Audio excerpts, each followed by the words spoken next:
Fala, doutor, tudo bem? Fala, meu amigo Como é que vai? Salomão. Tudo bem? Bem-vindo, que alegria ter o senhor aqui. É Que um isso? Chama de prazer, você. tá? Chama de você.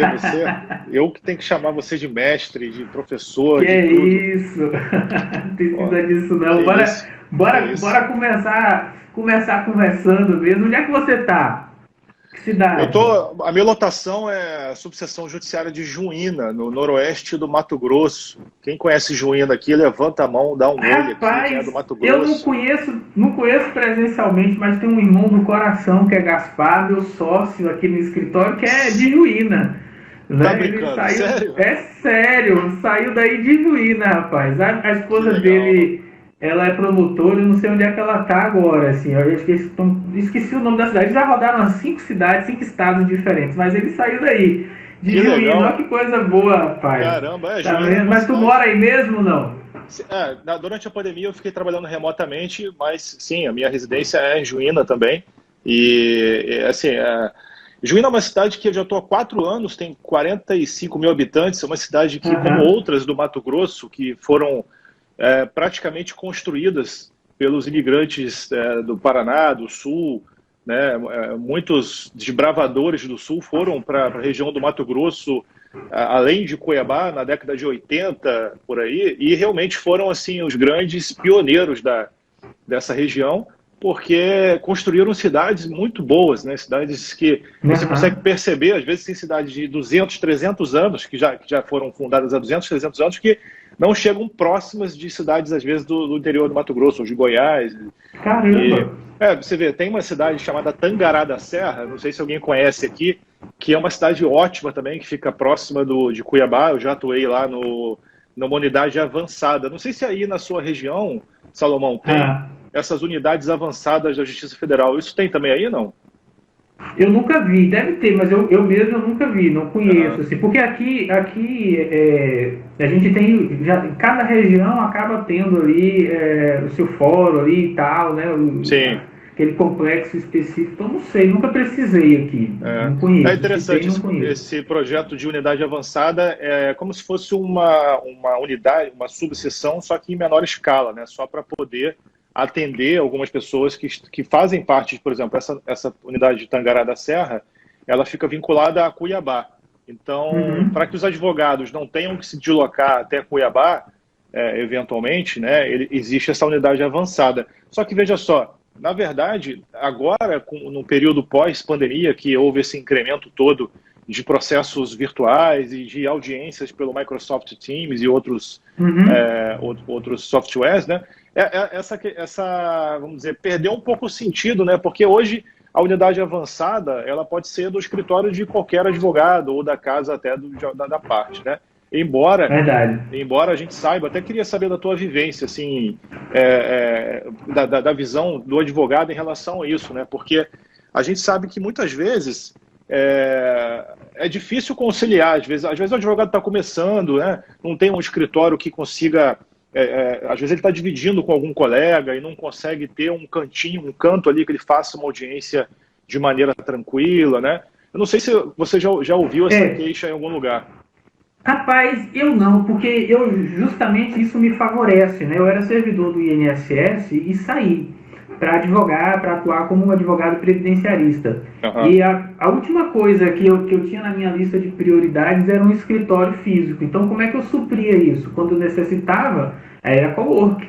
Né? Então, Uhum. aqui, eu estou em Salvador, aqui em Salvador capital tem, né? Não sei se em cidades do interior, né? Todas as cidades do interior vão ter, claro que eu imagino que não vão ter, mas Uhum. assim, quem quer dá um jeito, doutor. E eu acho que Entendi. o fato de ter internet na cidade, a internet for o suficiente para você poder conseguir fazer ali a videochamada, eu acho que isso facilita demais, assim. Aí para mim já entra naquele chororô sem propósito. Pô, Aham. é melhor a pessoa se deslocar 300 mil quilômetros para chegar no lugar, no posto avançado, ou faz de casa sem precisar, porque embora o posto avançado ele seja ali para facilitar, nem todo mundo vai estar no local onde aquele posto vai estar. Então eu acho que É, facilita. Mas a minha sensação é essa. é. Né? Minha sensação é Sei, essa sei. de que facilita. E eu conheci o senhor por indicação, você, perdão, por indicação de alunos nossos, né? Ah, que Como, legal. rapaz, estou precisando aí né, conversar sobre jurisprudência, quem é que vocês indicam? Um aluno, eu esqueci até o nome de quem falou, foi uma aluna, ela falou, ó, tem o Dr. Fred, sensacional e tal, e a gente está tentando fazer essa live aqui, esse bate-papo, já tem uns 2 meses já, né? Eu falei, caramba, velho, nunca dá certo, quando ele pode eu não posso. Ó, foi a Maria tá dizendo que foi ela aí, ó, Maria 2015, aí a gente tava conversando.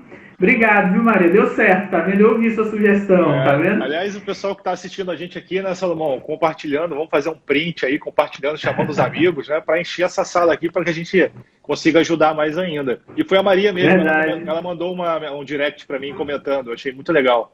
Obrigado, viu? Ela falou, cara, faça uma live. Então, na verdade, eu pedi indicação, né, de alguém para fazer uma live, um conteúdo e tal. E ela falou, faça com o Dr. Fred, que vai ser sensacional.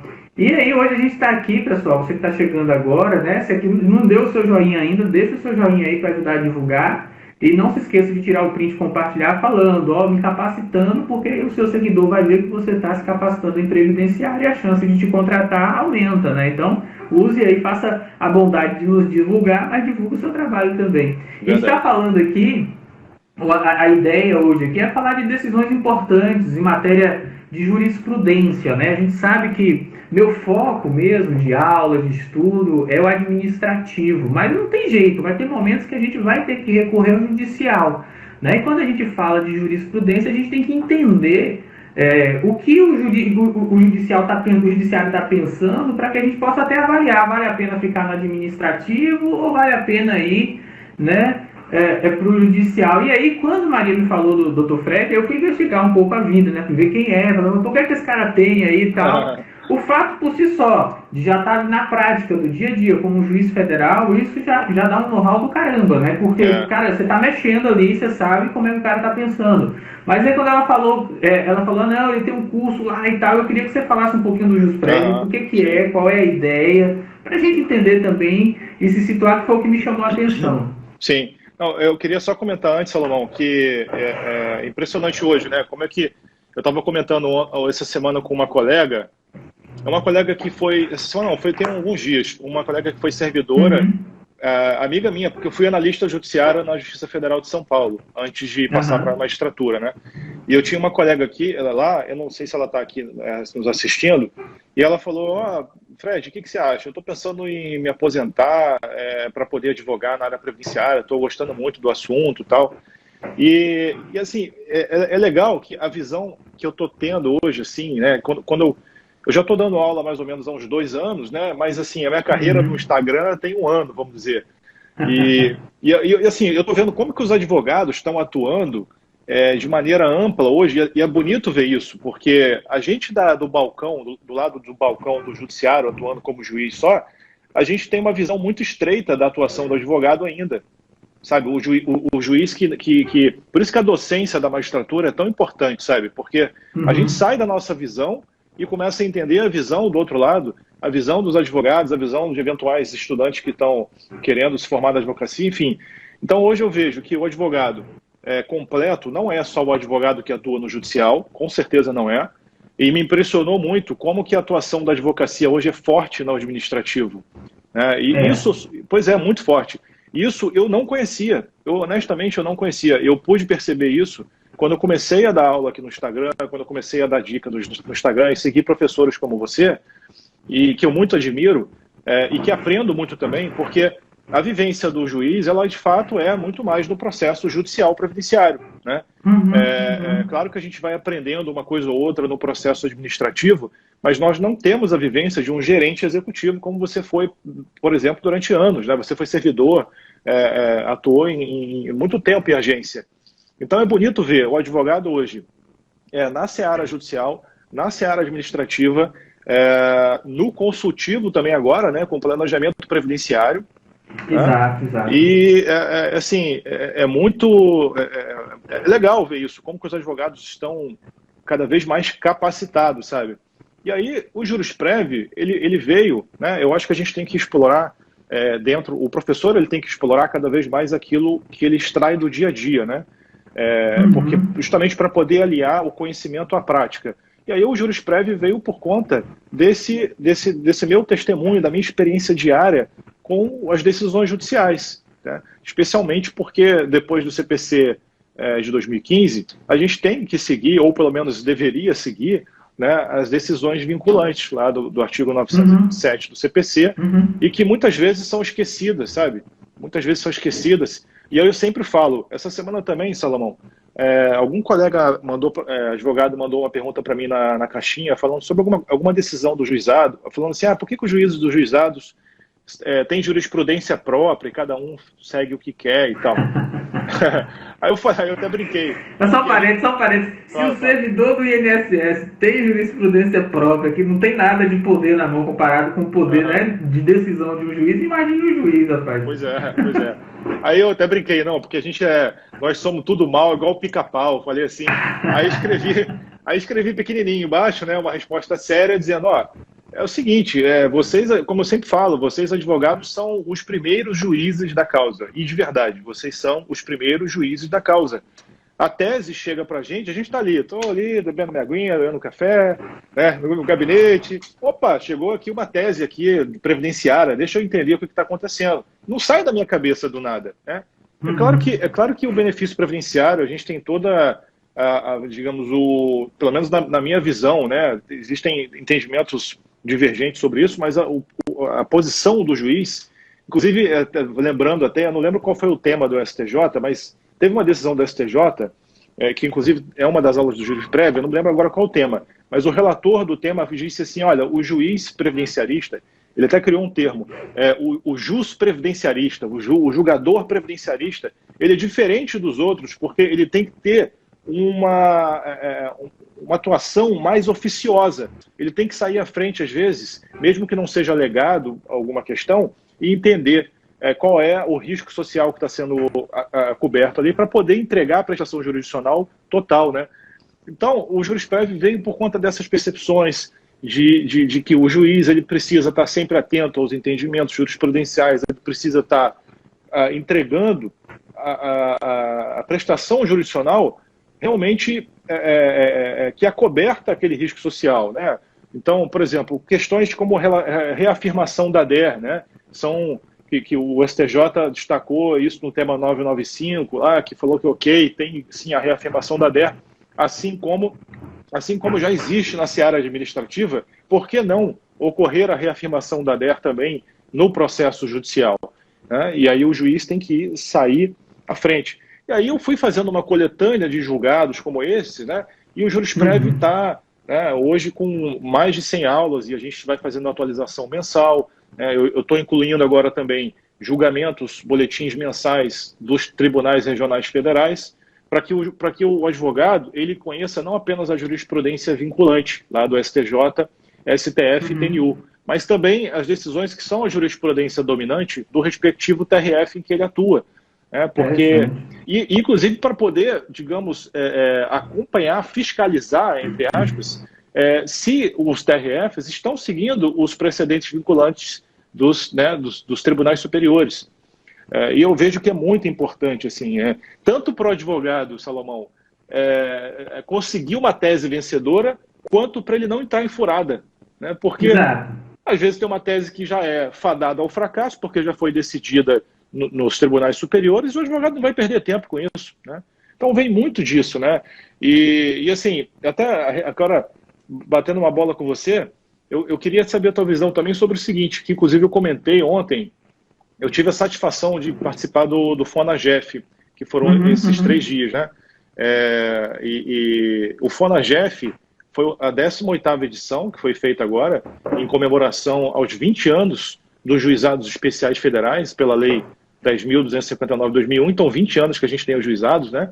E que alegria a gente ter isso, porque os juizados realmente são uma salvação para muitas questões. E aí eu falei lá ontem sobre essa distância que a gente vê muito entre o mundo previdenciário, né, administrativo e o mundo judicial, porque às vezes tem muitas questões, e é uma das coisas que eu tenho falado também para os colegas juízes, nós juízes precisamos estar atentos também, não só à jurisprudência, mas também às normas administrativas, que muitas vezes são até mais benéficas, e os juízes estão decidindo de maneira, digamos, contrária. Eu falei ontem assim, olha pessoal, lá na minha exposição. Nós exigimos o prévio requerimento administrativo, né, nós exigimos uma prévia litigiosidade para que exista uma ação judicial, para configurar interesse de agir. Tema 350 do STF, já todo mundo está sabendo que em regra é isso, né, há muitos anos. Mas, se nós, no processo judicial, continuamos a adotar procedimentos que são processuais ou entendimentos materiais que são distantes da prática administrativa, a gente continua a fomentar uma litigiosidade. A judicialização. Né? Pois é, porque a gente pede a judicialização e pede uma litigiosidade prévia e não aplica um entendimento administrativo na seara judicial, o que a gente está fazendo? A gente está fomentando uma litigiosidade, está indo contra uma orientação administrativa, normativa interna do INSS, que seria mais benéfica, né? Então, eu queria saber a tua visão, assim, você tem percebido isso dentro da tua história do INSS? Cara, olha, tem um corte aí. Primeiro tem um corte como servidor, né? Falando ainda da época de servidor do INSS, né? A justiça, quando ela não tem meio termo, ou ela vai ser muito dura, ou ela vai ser muito benéfica com o segurado, em termos de visão administrativa. Quando é que ela é muito dura? Por exemplo, a nossa prática, configuração de família para fim de BPC. Normalmente, a justiça ela é mais dura do que o administrativo.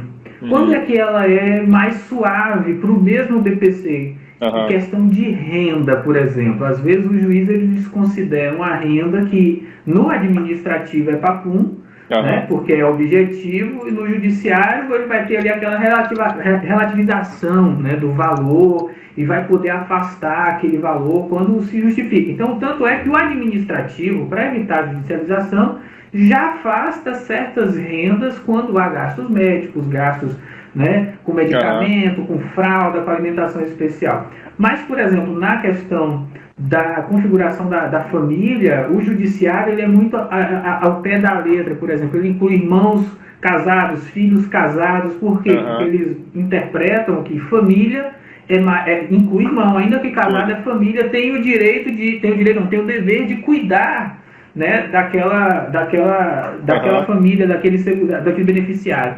No administrativo é mais benéfico o entendimento do que é família, porque família é pai, mãe, irmãos, né, desde que os irmãos nunca tenham vivido em união estável. Então, por exemplo, se viveu em união estável, não cola mais como família. Ainda que tenha uma renda de R$1 milhão, viveu em união estável, voltou para casa dos pais, não cola mais. Aí qual é a dinâmica que o previdenciarista precisa saber? Ele precisa saber quando é que vale a pena ir para o judiciário, porque quando ele vai para o judiciário, às vezes ele vai para o judiciário pelo motivo A, mas esquece que no motivo B, que está dentro daquele caso concreto, ele vai tomar pau. Né? Então, assim, ele tem que saber. E aí tem que saber também a jurisprudência, como é que tem sido essa jurisprudência e tal. Mas, assim, o que é que eu percebo? O INSS, nos últimos anos, devido à falta de servidor, devido à falta de concurso público, ele tem feito um esforço para evitar judicializar. Qual é a relação entre concurso público e judicialização? É porque quando você tem a judicialização, aquilo vai voltar e vai voltar para ser cumprido por um setor que não tem servidor para cumprir, que é a ADJ, que é a Agência de Demandas Judiciais. Então tenta-se fazer com que haja concessão sem a necessidade de judicializar. Depois o INSS perde muito na justiça em casos que já é batido, já sabe que vai perder. Então o INSS ele tem tentado fazer esse esforço de resolver aquilo que já é jurisprudência pacificada, ele tem tentado trazer para dentro do entendimento administrativo justamente para evitar que aquele caso que vai ser ganho na justiça seja judicializado. Eu tenho visto esse esforço nesse sentido por parte do INSS, sim, desde quando eu era servidor e hoje como advogado previdenciarista. Mas o que eu percebo também é que falta ao judiciário, e aqui, minha humilde opinião mesmo, assim, sem nenhuma pretensão de nada, falta ao judiciário conhecer os limites do administrativo, porque às vezes, o que eu percebo é isso, o juiz ele não entende como o servidor pode atuar. E aí ele quer cobrar do servidor uma interpretação que a direção do INSS vai penalizar aquele servidor se ele adotar determinada conduta. Então o servidor é muito ali cara crachá, né? Ele é muito ali objetivo, é meio que um checklist, não tem muito pouca base para subjetividade. Então eu acho que é isso. Não sei se eu te respondo, né, a pergunta, mas sim. Basicamente uma coisa que eu percebi agora quando você começou a falar, eu lembrei dessa questão da importância de conhecer a jurisprudência, né? Aí você falou que muitos juízes dão um conceito mais amplo do grupo familiar para fins de verificação da renda, né? Às vezes consideram algum filho que é casado, enfim, inclui outras pessoas ali. E aí eu lembrei, olha só como é que é importante o advogado estar atento à jurisprudência previdenciária. Se a gente for na Turma Nacional de Uniformização, existe um representativo de controvérsia julgado já há bastante tempo, em 2012, antes das alterações, na época ainda valia o rol do artigo 16 da Lei de Benefícios para fazer a composição, o conceito de grupo familiar, né? Ou seja, o julgado foi referente àquela época em que o grupo familiar era o do artigo 16, tá? Só que mesmo assim, e esse é o ponto importante, quando a gente fala de julgamentos que são vinculantes, que são precedentes obrigatórios, o que vincula não é a tese fixada. O que vincula são os fundamentos determinantes para que aquela tese tenha sido criada. É a ratio decidendi, são as razões de decidir. Então, se a gente usa a ratio decidendi do tema 73, que é o tema da TNU, representativo de controvérsia, que, digamos assim, faz às vezes dos recursos repetitivos fora dos juizados especiais federais, né, no STJ. Então, dentro do microsistema processual dos juizados especiais federais, a gente teria uma espécie de regime de recursos repetitivos que são os representativos de controvérsia lá na Turma Nacional de Uniformização. E o tema 73, ele fala claramente que o grupo familiar deve ser definido a partir da interpretação restrita do disposto no artigo 16 da Lei 8.213 e no artigo 20 da Lei 8742, esta última na sua redação original, né? Porque foram algumas fases, né, legislativas que cuidaram do conceito de grupo familiar. A primeira fase era a redação original lá da Lei 8742, depois veio a remissão para o artigo 16 da Lei de Benefícios e, por fim, voltamos para a redação lá da própria Lei 8742. Mas em qualquer dessas fases, a tese deve ser aplicada é a mesma, que a interpretação deve ser restrita. Então, se um advogado perceber que um juiz, por erro, ou às vezes, por uma questão, às vezes, digamos, de um livre um livre convencimento motivado exagerado, eu digo exagerado porque ele não pode deixar o livre convencimento dele motivado passar sobre precedentes que são obrigatórios. Aí o advogado vai falar, opa, seu juiz, espera aí, tem um precedente aqui da Turma Nacional de Uniformização que te obriga a segui-lo, a não ser que você faça um distinguish, o que certamente será muito difícil de fazer. O que é o distinguish? É falar que esse precedente não se aplica ao caso concreto que está sendo julgado por alguma diferença contextual, alguma diferença em relação ao caso que gerou o precedente, no caso, o tema 73 da TNU. Então, se a advogada percebe isso, ele vai chamar a atenção do juiz. Se o juiz não aceitar esse argumento, ele vai levar isso para a turma recursal. Se a turma recursal continuar não aceitando isso, ele vai manejar um incidente de uniformização da jurisprudência junto à Turma Nacional de Uniformização. Então, vejam que o advogado realmente ele precisa estar muito antenado com todos esses julgamentos, não só do STJ e STF, mas principalmente da Turma Nacional de Uniformização, porque são esses os julgados que são os mais recorrentes no dia a dia do advogado, né? Porque nós temos quase 300 temas afetados, previdenciários, 200 a 300 temas afetados na TNU. No STJ, no STF, a gente tem muito menos, né? Mas também são temas importantes. Então, é uma questão que eu lembrei. 300 temas. Cara, é isso que eu falo. A prática previdenciária, ela não é para os fracos. Porque você tem que dominar. Por exemplo, quem atua no administrativo, ano passado o INSS soltou uma nota falando que tinha 7.000 normas administrativas ativas que estavam sendo aplicadas. Rapaz, 7.000 normas, não tem crânio humano que caiba isso pro dia a dia, sabe? Assim, Não dá para você. E aí você vai para o judiciário. É um mundo. Cada lugar que você vai é um mundo. Então você tem que saber navegar entre as duas coisas. Assim, eu acho muito desafiador, sabe? Assim, é uma coisa que dá uma certa gana, assim, caramba. Exato. É desafiador. Agora, diga, pode falar. Não, eu lembrei de algum. Eu anotei aqui alguns temas que a gente pode comentar para lembrar de algum advogado. Mas você quer perguntar alguma outra coisa antes? Não, eu ia falar justamente desses temas, assim. Eu ia perguntar assim, quais são aqueles, assim, a gente tem um tempo curto, não dá para falar dos 300. Qual é aquele que a gente bota aqui agora, que você fala assim, rapaz, anote aí, porque isso faz diferença na prática previdenciária, no judicial. São muitos, né? Mas assim, eu separei aqui, vamos botar a princípio 3. Um deles eu comentei, eu não falei sobre o tema especificamente ontem lá no FONAGEF, mas tem a ver com ele, que é o tema 187 da Turma Nacional de Uniformização, né?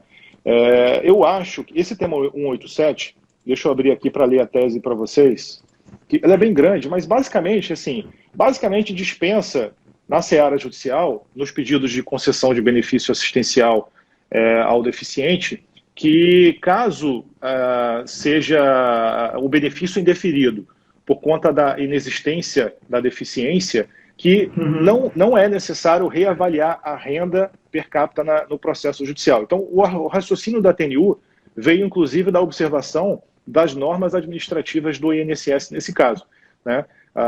E por conta da consideração, primeiramente, nos processos dos pedidos administrativos de benefício assistencial, de avaliação da renda, né? Me corrija se eu estiver enganado, mas na seara administrativa é feita a avaliação da renda pelo CAD único, no primeiro momento, e nos processos e nos pedidos de concessão de a pessoa com deficiência, de LOAS deficiente, passado o crivo da renda, marca-se a avaliação social e médica, né? Inclusive foi feito um projeto piloto esse ano, ainda está acontecendo esse projeto piloto de entrevista remota dessa avaliação? Rapaz, não foi implantado ainda não. Inclusive, mudou de presidente o INSS recentemente e esse está sendo uma das pautas dele, porque são 900 mil perícias, avaliações, né? Não, deixa eu abrir aqui, peraí, eu tenho esse dado aqui, são 500 mil avaliações pendentes. Pendentes, né? Meu Deus do céu. E aí eles querem fazer isso remotamente justamente pela falta de servidor, né? E aí quer fazer remota porque você vai ter uma possibilidade de fazer mais, né, pela mesma quantidade de servidor que tem. Então não está ainda operacional, né? E de fato, é como o senhor falou, até para logística mesmo, se não deixar passar a renda, não tem por que fazer a perícia ou a avaliação social, se não vai passar na renda. Exato. Né? Então tem isso. Agora, assim, nesse ponto específico, o INSS caminhou muito em favor do segurado, no sentido do requerente, no sentido de que a gente já consegue afastar administrativamente rendas altas, né? Altas assim, que superam 200, 300 reais do quarto de salário mínimo per capita, desde que você consiga demonstrar gastos médicos, e que esses gastos médicos tenham relação ali direta com a incapacidade do segurado. O problema aí que eu ainda vejo no administrativo são alguns requisitos formais, por exemplo, uma declaração do Estado, uma declaração do município informando se aquele medicamento é fornecido ou não. E aí, nesse ponto, e aqui eu judicializaria nesse momento, quando você tem o fornecimento do remédio, né, pelo município, aquela renda ela vai ser considerada porque em tese, o beneficiário, o grupo familiar, não está tendo aquele gasto. Porém, se o remédio ele é distribuído, mas falta 6 meses, o INSS considera como se estivesse sendo entregue ao segurado. Entendeu? Só que aí o medo é ir para o judiciário, dependendo do grupo familiar, tem que ser avaliada aquela questão que a gente comentou antes, né? Se o judiciário vai ampliar ou não, mas é isso mesmo. Exato. Então, eu acho que os colegas comentaram aqui agora que, acho que foi a Maria mesmo que comentou que invocou esse tema no judiciário para um juiz e ele não seguiu. Então, olha só a importância. E até aqui mais um parêntese, tá, pessoal, que estamos assistindo aqui. Professor, eu não vejo lá no rol do artigo 927, pessoal, vamos lá, vamos aterrar aqui, 927 do CPC é o dispositivo do CPC 15 que indica quais são as decisões ali que são vinculantes para os juízes e tribunais, né? Qual que é o entendimento dominante na doutrina processualista? Que aquele rol ali, ele não é exaustivo, que ele é exemplificativo. Tá? E não tem realmente o menor sentido que nós não consideremos as decisões da Turma Nacional de Uniformização, nos representativos de controvérsia especialmente, fora desse rol. Porque se você olhar ali, Salomão, naquele 927, não tem ali decisões da TNU. Não existe decisão ali. Então, teoricamente, um juiz pode argumentar que, olha, eu não tenho obrigação de seguir esse julgamento porque ele não está no rol do 927. Tá? Ele pode falar. Só que é necessário que essa tese de que aquele rol ali ele não é exaustivo, ele é exemplificativo, que seja ali, que batam forte nessa tecla, porque não faz o menor sentido. Não faz. Inclusive, o microsistema processual dos juizados especiais federais, ele já nasceu antes do CPC 15 com um sistema uniformizador de jurisprudência, que é a formação das turmas regionais de uniformização e da turma nacional de uniformização. Porque muita gente não sabe, mas antes de chegar na TNU, em tese, o advogado pode provocar a turma regional de uniformização. Quando há uma divergência de entendimento entre turmas recursais da mesma região, por exemplo, da primeira região, você fala da Bahia, que compõe a primeira região. Existem mais de várias turmas recursais aí, né, em Salvador. Se uma turma divergir da outra, em tese, pode haver um incidente para a turma regional, que são a reunião de juízes de turmas recursais da primeira região.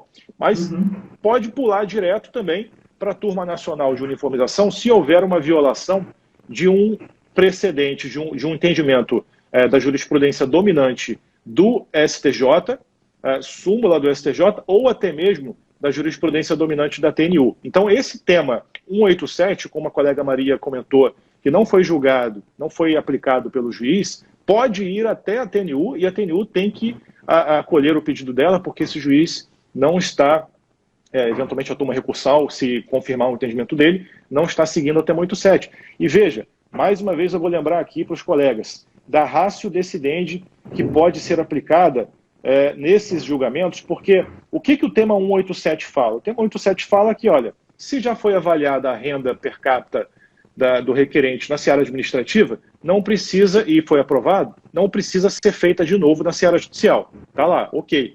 Meus amigos, por que não adotar o mesmo entendimento para todas as questões administrativas que já foram apreciadas de maneira positiva, né, nos demais pedidos? Por que não aplicar a mesma tese quando um benefício por incapacidade qualquer é indeferido por uma questão médica apenas e a qualidade de segurado de alguma forma já foi avaliada, enfim, ou o contrário, ou a questão médica foi avaliada positivamente, lá reconheceu-se a incapacidade e a qualidade de segurado ou a carência não foi reconhecida. Por que não o advogado adotar a ratio decidendi, as razões de decidir desse tema 187, falar, excelência, aqui é a mesma coisa, né? A TNU entendeu que questões já decididas, no caso da renda per capita do grupo familiar, não precisam ser reavaliadas. Então, não existe nenhum discrimen razoável para que esse mesmo entendimento, inclusive, se a gente buscar os fundamentos do tema 187, é justamente isso, é que naquele ponto não há litigiosidade, não há interesse de agir sobre aquele ponto, porque já houve o reconhecimento administrativo. E olha, e como eu vejo os costumes judiciais, digamos assim, da prática judicial previdenciária, desde a minha entrada na magistratura, de juízes se dividirem bastante nesse ponto, mas muitos falam, não, quando chega um pedido aqui, eu vou avaliar tudo. Não importa se lá foi reconhecida a qualidade segurada, eu vou reavaliar a qualidade segurada desse camarada aqui, porque eu estou de olho nele, digamos assim, sabe? Então não tem sentido, Salomão, não tem sentido. O tema 187 ele tem que ser aplicado em todos os casos em que já houve um reconhecimento administrativo favorável ao segurado. Por quê? O advogado não tem que... Para que reavaliar uma questão que já foi reconhecida, né? Para você... É um risco, digamos, né? E além disso, isso estou olhando assim, do ponto de vista estratégico da advocacia, do advogado, é um risco, porque ele pode se sujeitar a um entendimento ali diferente, enfim. Né? Mas, do ponto de vista judicial, né, a questão é de cumprir precedentes que têm a mesma razão de decidir, e além disso, não fomentar a litigiosidade. Não fomentar, porque já foi decidido, né? Então, é uma questão muito interessante que eu tive a satisfação de comentar ontem no FONAGEF, dessa priorização do CAD único para que o juiz possa decidir, dispensando em regra a perícia socioeconômica, né? É claro que sabemos que os colegas que estão nos assistindo aqui, vale a pena comentar, não existe uma presunção absoluta do CAD único, não existe. Né? É uma presunção relativa, ela pode ser superada tanto para o bem quanto para o mal, digamos assim. Né? Então, o que eu faço lá? Qual o entendimento que eu adoto em relação ao uso do CAD único nos benefícios assistenciais? Bom, se aparecer ali uma renda... Eu inclusive, adoto o meio salário mínimo. Tá? Eu ainda uso o entendimento do Supremo, lá no tema 27, que foi julgado há muitos anos, que entendeu metade do salário mínimo. Sabemos que o entendimento administrativo, a norma, nos diz até hoje que é 1/4 salário mínimo. E por que não é aplicado o meio salário mínimo? Porque a decisão do Supremo foi em repercussão geral, que tem efeitos apenas para o judiciário. Ela não tem um efeito vinculante para a administração pública, como é numa ação de controle concentrado, de constitucionalidade. Né? Mas o que eu faço? Eu pego ali, vejo se a renda é inferior ao salário mínimo. Se for inferior ao salário mínimo, para mim, já é meio caminho andado para a procedência, porque eu adoto a presunção relativa do CAD único. Se a autarquia previdenciária, na contestação, chega para mim e fala, excelência, é o seguinte, o CAD único aí está legal, tá, mas nós descobrimos aqui no nosso sistema que existem, por exemplo, o CAD único não está atualizado, ou de alguma forma nós coletamos algum dado governamental aqui que vai contra o CAD único, aí eu posso fazer uma perícia socioeconômica para poder confirmar o CAD único ou não. Ou do outro ponto de vista, para o lado do segurado, né? Se o CAD único passa meio salário mínimo e, nesses casos, o advogado geralmente ele pede a perícia, eu defiro.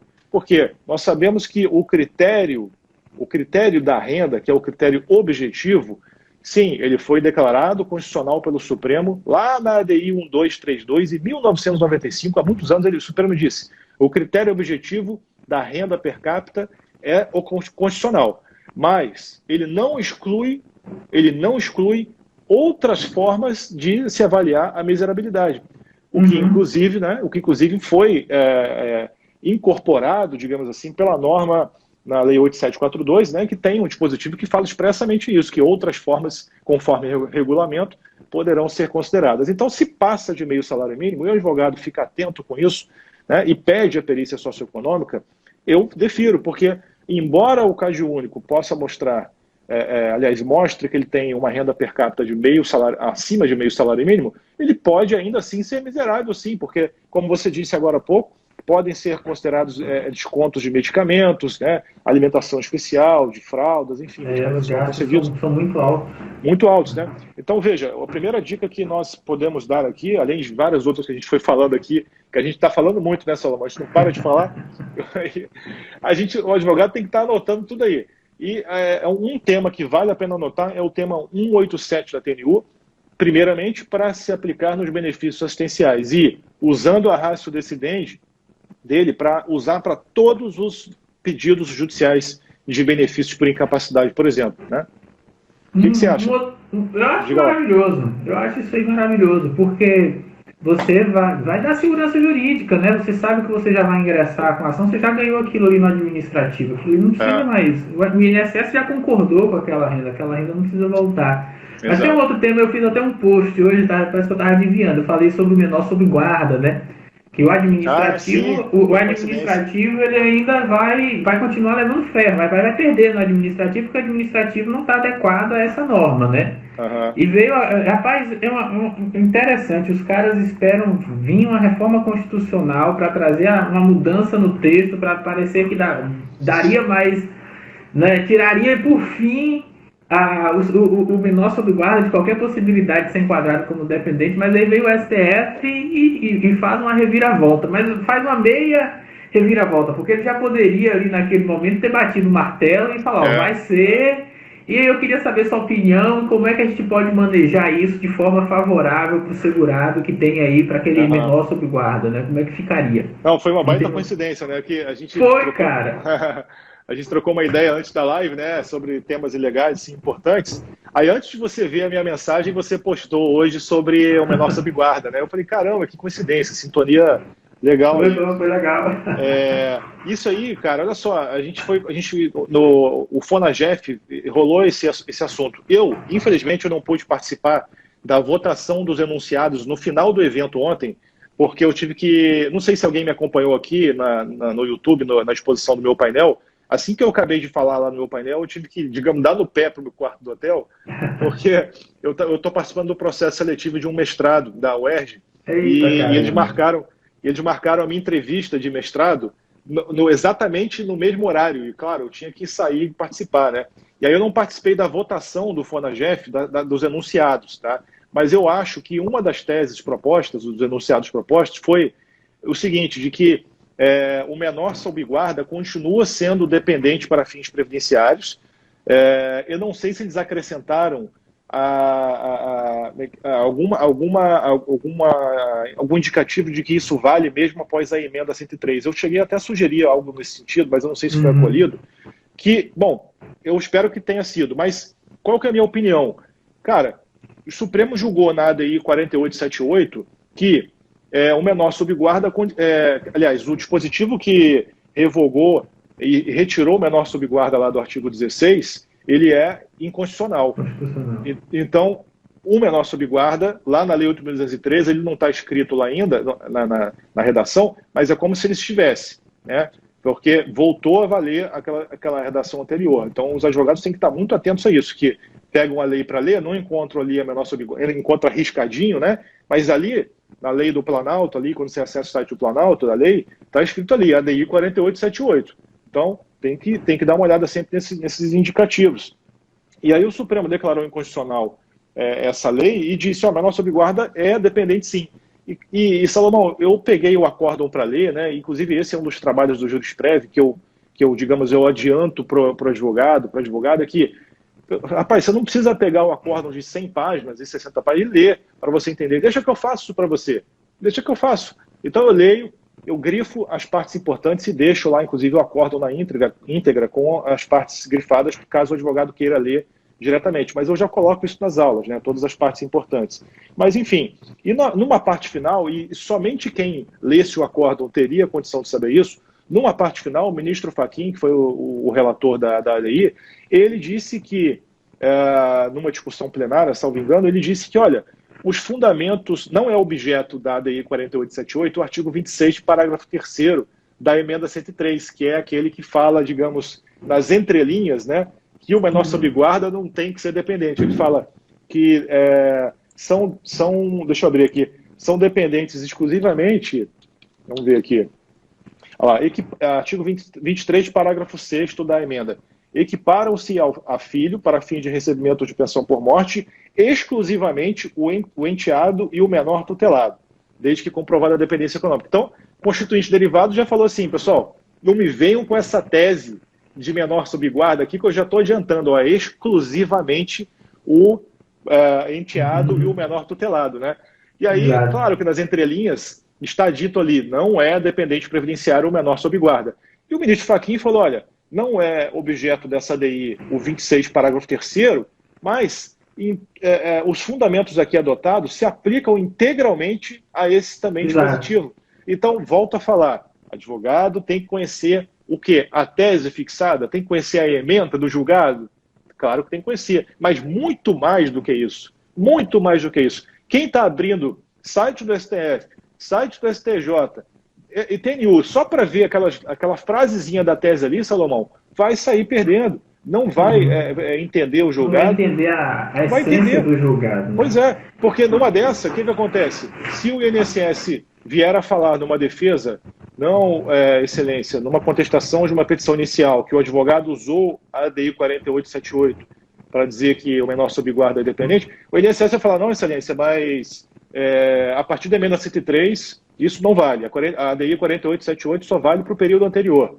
O advogado vai falar, opa, não, mas a ratio decidendi também se aplica ao 26, parágrafo 3º. Inclusive, isso foi indicado pelo ministro Fachin. Está aqui, ó, transcrevo uma parte do voto, sabe? Então, o entendimento que deve ser adotado menor sob guarda continua sendo, sim, independente para fins previdenciários, ainda que posteriormente à emenda 103.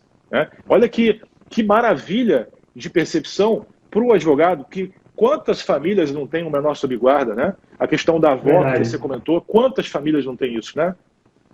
Então, infelizmente, na prática previdenciária existe muita fraude, né? E assim, o INSS ele toma por fraudador todo mundo, né? Você é culpado até que você prove o contrário. O INSS tem isso. Ninguém você é união estável. Provavelmente você é alguém querendo fraudar uma união estável. Não é alguém que está sem documento suficiente. O INSS tem essa mania. Né? Mas isso vem também por conta da cultura de fraude da nossa população. Nossa população, infelizmente, tem isso. E aí, de certa forma, eu entendo o INSS. Aí cabe nós, né, operadores do direito, proteger quem de fato tem direito e excluir do sistema previdenciário aquele que não possui direito. Mas o que acontecia muito era realmente o avô botar o menor, né, sob guarda quando estava perto de morrer. Não tinha um histórico ali. E foi isso que gerou, né, no administrativo esse entendimento, enfim. Mas, como você falou aí, a essência, né, entender o motivo daquele dispositivo, interpretar aquilo e aplicar aquilo em favor do segurado, isso aqui não se trata só de uma tese que eu defendo, não. É justiça social. Quando a gente está falando de direito previdenciário, pessoal, a gente está falando de justiça social. A gente trabalha o dia inteiro, né, fazendo justiça social, ajudando quem precisa do direito que não teve, né? Poxa, Fred, eu acho que a gente podia voltar um dia para falar só sobre esse tema menor sob guarda. Isso aqui já dá uma operacionalizada boa. Assim, o que é que a gente precisa observar, sabe? Assim, tipo, como é que a gente maneja isso? Eu acho que seria uma aula muito bacana. Como é que a gente maneja essa questão da essência normativa, né? Que você está parte desse dente que você está trazendo aí. Eu acho que seria muito bom. Para a gente fechar, porque o nosso horário já tomei muito do seu tempo, mas assim, para a gente fechar, o que é que não poderia faltar aqui hoje, assim, que você fala assim, cara, ó, isso aqui eu tenho que falar aqui hoje, pra gente fechar com chave de ouro? Bom, acho que eu quero lembrar essa importância, né, do advogado acompanhar a jurisprudência, não, e entender, né, eu acho que, mais uma vez eu lembro do meu curso de jurisprudência previdenciária. Além disso, o advogado também acompanhar os entendimentos administrativos, né, tá atento a esses dois mundos, para que ele possa realmente buscar o melhor caminho ali na seara administrativa. Se não conseguir, ele vai para a seara judicial e aplicando, por exemplo, também entendimentos do Conselho de Recursos da Previdência Social, que muitas vezes são ali já meio caminho andado também para o juiz. E assim, falando em off aqui, cara, muitos colegas não conhecem, tá? Muitos colegas não conhecem. A magistratura, os juízes, eles estão realmente. A gente precisa, de um modo geral, lembrar a magistratura, né, isso por meio do estudo e por meio da atuação incisiva do advogado, de que existem normas administrativas que devem ser seguidas, existem entendimentos jurisprudenciais do CRPS que também são muito importantes. Então, eu acho que essa é a grande dica que eu dou, acompanhar tanto o mundo administrativo quanto o mundo judicial, mas assim, nas entranhas do mundo judicial. Parem com essa mania de ficar lendo tesezinha, estudem de verdade os julgamentos, né, para que vocês possam argumentá-los nos seus processos judiciais. Pô, isso é sensacional. Você fala uma coisa aí, eu falo aqui para os meus alunos de outra forma. Se você tem duas opções na prática previdenciária, você pode... As teses, as estratégias, elas são uma agulha no palheiro. Você pode dar um mergulho no palheiro e procurar por você só a agulha no palheiro. Você pode dar a sorte de pegar professores que são aceleradores, né? Por exemplo, você com jurisprudencial, você entrega a jurisprudência na mão, a agulha vai na mão do aluno, né? Eu, com a prática previdenciária administrativa, você falou da jurisprudência administrativa, a gente tem uma dificuldade porque Até onde a gente tinha antes para consultar jurisprudência administrativa, não tem mais, você não tem nenhum lugar hoje assim, você fala, então você tem que pegar meio que da prática mesmo, do dia a dia, fazer essa mineração. E aí que está começando, que não tem aí anos, por exemplo, eu tenho 10 anos de prática administrativa, né? Quem não tem esse tempo inteiro vai começar do zero hoje, está muito atrás. Por quê? Porque vai perder muito tempo. Então, assim, às vezes, aí aqui é o que eu falo, quem não segue o professor Fred, siga lá, porque vale a pena. Você vai acelerar anos de conhecimento, né? Ele já traz ali. Quem não me segue do Dr. Fred, quem quiser acelerar anos de administrativo, vai acelerar também. Sigam o professor Salomão. E não tem jeito, gente. Assim, é aquela coisa. Quem quer ser previdenciarista, você tem que ter aí. Você não vai andar sozinho, você vai ter que ter aceleradores. Os aceleradores é justamente para que você foque em prospectar clientes e fazer o caso andar. E deixe para quem é especialista no sentido de, cara, tem um Fred já me entrega a jurisprudência na mão, eu vou ter que ler 100 páginas, não vou ler 100 páginas, eu quero pegar o suprassumo daquele entendimento, a mesma coisa comigo. Fred, foi um prazer, cara, ter você aqui, foi muito bom. Espero que a gente se veja mais, espero que não demore tanto. Eu vou na Bahia aí, vou na Bahia tomar uma água de coco aí com você. Venha, é o melhor país do mundo, venha, está aqui em Salvador, as portas estão abertas, será um prazer te conhecer. Eu vou deixar você dar as suas considerações finais aí para a gente se despedir. Beleza, meu amigo, é isso. Eu queria agradecer a presença dos colegas aqui. A gente teve uma presença de advogados aqui super qualificados, com certeza. E você falou tudo, né? Nós estamos aqui disponíveis para sermos os aceleradores de vocês, para entregar aquilo que vocês precisam na advocacia de vocês, tá? Estamos aqui para isso. É isso. Tamo junto. Gente, um abraço, Deus abençoe a todos. E quem tem fé não precisa de sorte. Tchau, tchau. Valeu, abração. Espero que esse conteúdo tenha trazido valor para você. Se você ficou com alguma dúvida, comenta aqui, porque eu uso a sua dúvida para fazer os próximos vídeos e te esclarecer. Se ainda não se inscreveu, por favor, se inscreva. Mais da metade das pessoas que assistem, consomem aqui o conteúdo, ainda não se inscreveram. Dê essa ajuda aqui pra gente, tá? Ativa o sininho para não perder nenhuma das notificações. E se gostou do vídeo, deixa o joinha, isso fortalece demais, não custa nada para você e nos abençoa muito. Um grande abraço, Deus abençoe a todos e não se esqueça, quem tem fé não precisa de sorte.